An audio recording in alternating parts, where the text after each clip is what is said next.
ಟಿವಿ9 ಪ್ರತಿನಿಧಿ ಮೇಲೆ ಗೂಂಡಾಗಿರಿ ತೋರಿದ ನಟ ಮೋಹನ್ ಬಾಬು ವಿರುದ್ಧ ಎಫ್ಐಆರ್ ಆಗಿದೆ. ಪಹಾಡಿ ಶರೀಫ್ ಠಾಣೆ ಪೊಲೀಸರು ಮೋಹನ್ ಬಾಬು ಮ್ಯಾನೇಜರ್ ವೆಂಕಟಕಿರಣ್ ಕುಮಾರ್ನನ್ನ ಬಂಧಿಸಿದ್ದಾರೆ. ಇತ್ತ ಆಸ್ಪತ್ರೆಗೆ ದಾಖಲಾಗಿರುವ ಟಿವಿ9 ವರದಿಗಾರ ರಂಜಿತ್ಗೆ ವೈದ್ಯರು ಸರ್ಜರಿ ಮಾಡಿದ್ದಾರೆ.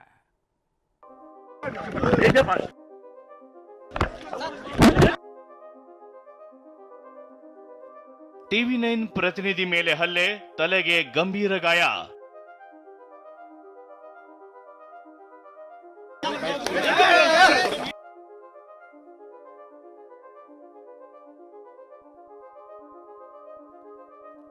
ಆಸ್ಪತ್ರೆಯಲ್ಲಿ ಚಿಕಿತ್ಸೆ, ವೈದ್ಯರಿಂದ 2 ದಿನ ನಿಗಾ.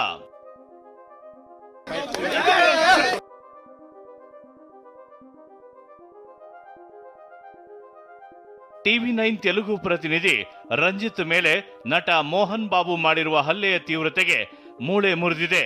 ಪ್ರತಿನಿಧಿ ರಂಜಿತ್ ತಲೆಯ ಎಡಭಾಗದಲ್ಲಿ 3 ಕಡೆ ಗಾಯಗಳಾಗಿದ್ದು, ಮುಖದ ಭಾಗದ ಜಾಗ್ಮ್ಯಾಟಿಕ್ ಮೂಳೆ ಮುರಿತವಾಗಿದೆ. ಆಸ್ಪತ್ರೆಯಲ್ಲಿ ಎಕ್ಸ್ರೇ ತೆಗೆದಾಗ ಮೂಳೆ ಮುರಿದಿರುವುದು ಪತ್ತೆಯಾಗಿದೆ. ಹಲ್ಲೆಯ ತೀವ್ರತೆಗೆ ನಮ್ಮ ಪ್ರತಿನಿಧಿ ರಂಜಿತ್ ಬಾಯಿ తెరయಲಾಗ್ತಿಲ್ಲ. కివియ ಹಿಂಭಾಗ ఊత కాಣಿಸಿಕೊಂಡಿದೆ. సో లెఫ్ట్ సైడ్ దవడ మీద అంటే ఈ చీక్ ఏరియాలో ఇంజరీ అయింది. సో మేము సిటీ స్కాన్ చేసి చూస్తే దానిలో ఈ జైగోమాటిక్ బోన్ అని ఉంటుంది. జైగోమాటిక్ బోన్ ఫ్రాక్చర్ అది 3 లెవెల్లో ఫ్రాక్చర్ అయితే అది లోపలికి సొట్టబడిపోయి వాపు వచ్చింది. ఆయనకు మాట్లాడొస్తలేదు. తర్వాత మౌత్ ఓపెనింగ్ కూడా చాలా డిఫికల్ట్ అవుతుంది. ನಟ ಮೋಹನ್ ಬಾಬು ಹಲ್ಲೆಯಿಂದ ಟಿವಿ9 ತೆಲುಗು ಪ್ರತಿನಿಧಿ ರಂಜಿತ್ ತಲೆಗೆ ಗಂಭೀರ ಗಾಯವಾಗಿದ್ದು, ತುರ್ತು ಆಪರೇಷನ್ ಮಾಡಬೇಕಾಗುತ್ತೆ ಅಂತ ವೈದ್ಯರು ಹೇಳಿದ್ದಾರೆ.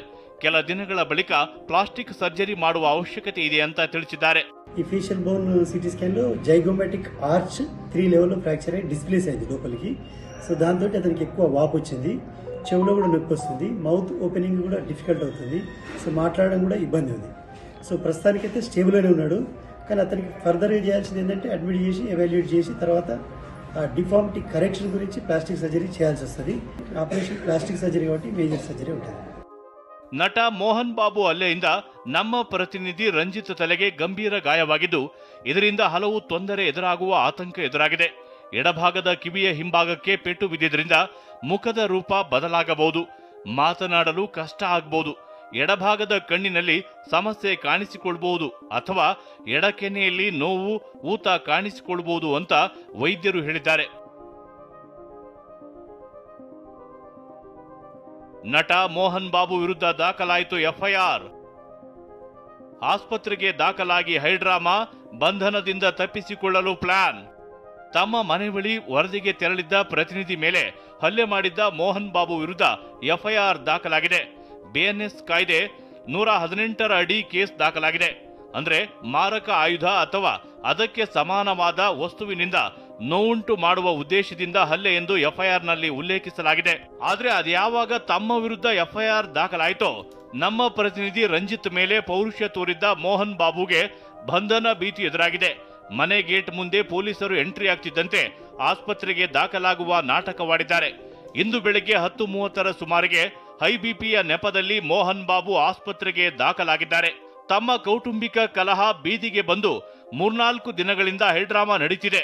ಇದನ್ನ ವರದಿ ಮಾಡಲು ತೆರಳಿದ್ದ ಟಿವಿ9 ತೆಲುಗು ಪ್ರತಿನಿಧಿ ರಂಜಿತ್ ಮೇಲೆ ಹಲ್ಲೆ ಮಾಡುವ ಮೂಲಕ real life hero, real life villain ಆಗಿದ್ದಾರೆ. ಇದು ಮೊದಲೇನಲ್ಲ.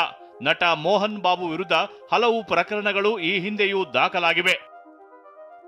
2003ರಲ್ಲಿ ಆಸ್ತಿ ವಿಚಾರವಾಗಿ ಕೌಟುಂಬಿಕ ಕಲಹದಲ್ಲೂ ಮೋಹನ್ ಬಾಬು ಹೆಸರು ಕೇಳಿ ಬಂದಿತ್ತು. ಇನ್ನು 2023ರಲ್ಲಿ ಸಹೋದರನ ಜೊತೆ ಹೊಡೆದಾಟ ಕೂಡ ಮಾಡಿದ್ದರು. ಇತ್ತೀಚೆಗೆ ಪುತ್ರ ಮನೋಜ್ ಜೊತೆ ಆಸ್ತಿ ವಿಚಾರವಾಗಿ ಜಗಳ ಆಡಿಕೊಂಡಿದ್ದಾರೆ. ಕಳೆದ 3 ದಿನಗಳಿಂದ ಹೈಡ್ರಾಮಾ ನಡೀತಿದ್ದು, ಮೊಮ್ಮಗಳನ್ನ ಬಲವಂತವಾಗಿ ತಮ್ಮ ಬಳಿ ಇರಿಸಿಕೊಂಡ ಆರೋಪ ಮೋಹನ್ ಬಾಬು ಮೇಲಿದೆ. ಅದೇನೇ ಇರಲಿ, ಖ್ಯಾತ ನಟನ ಕೌಟುಂಬಿಕ ಕಲಹದ ವರದಿಗೆ ತೆರಳಿದ್ದ ಟಿವಿ9 ಸಿಬ್ಬಂದಿ ಮೇಲೆ ಹಲ್ಲೆ ನಡೆಸಿರೋದು ಅಕ್ಷಮ್ಯ.